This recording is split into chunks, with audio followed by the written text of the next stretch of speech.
కథ ఎక్కడి నుంచి స్టార్ట్ అయింది? మీకు అసలు ఎలాంటి థాట్ వచ్చింది? అసలు ఇది సినిమాగా రూపాంతరం చెందిద్దని అనుకున్నారా? సో 'తండేల్ జర్నీ' వచ్చేసి 2018 నవంబర్‌లో ఒకసారి నేను శ్రీకాకుళంలో ఉన్నప్పుడు, బేసికల్లీ ఐయామ్ ఫ్రమ్ శ్రీకాకుళం. ఒక న్యూస్ పేపర్ కటింగ్‌లోనే నేను చదివానండి.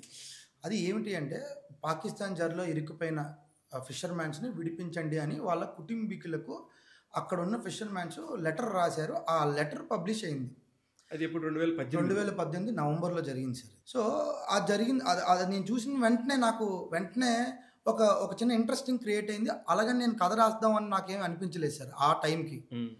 నాకు అది ఎప్పుడు కథ అనే ఆలోచన నాకు ఎప్పుడు మొదలైందంటే, ఇది ఇలా ఉంటుండగా ఈ 2018, 2019 ఈ మధ్య ప్రాసెస్‌లో, ఈ స్పాన్‌లో ఆల్మోస్ట్ ఇండియాకి, పాకిస్తాన్‌కి వారే జరుగుతుందండి. పుల్వామా అటాక్స్ అని, సర్జికల్ స్ట్రైక్స్ అని, ఆర్టికల్ 370 అని తగలబడిపోతుంది ఇండియాకి, పాకిస్తాన్‌కి లిటరల్లీ. అప్పుడు ఇలాంటి టైంలో దీని మధ్యలో ఒక లవ్ స్టోరీ, ఒక బ్యూటిఫుల్ లవ్ స్టోరీ ఏస్తే ఏంటి అనే దగ్గర నాకు మొదలైంది ఐడియా. ఇలాంటి సెటప్‌లో ఏదైతే పాకిస్తాన్, ఇండియాలో ఈ ఇష్యూ ఏదైతే ఉందో, సాధారణంగా మనకి అందరికీ తెలుసండి ఇది.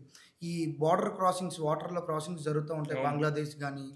సో ఇందులో మనకు కొంచెం కొత్త విషయం ఏం జరిగిందంటే, ఆంధ్రప్రదేశ్ నుంచి శ్రీకాకుళం ఫిషర్‌మ్యాన్స్ దొరకడం అనేది కొంచెం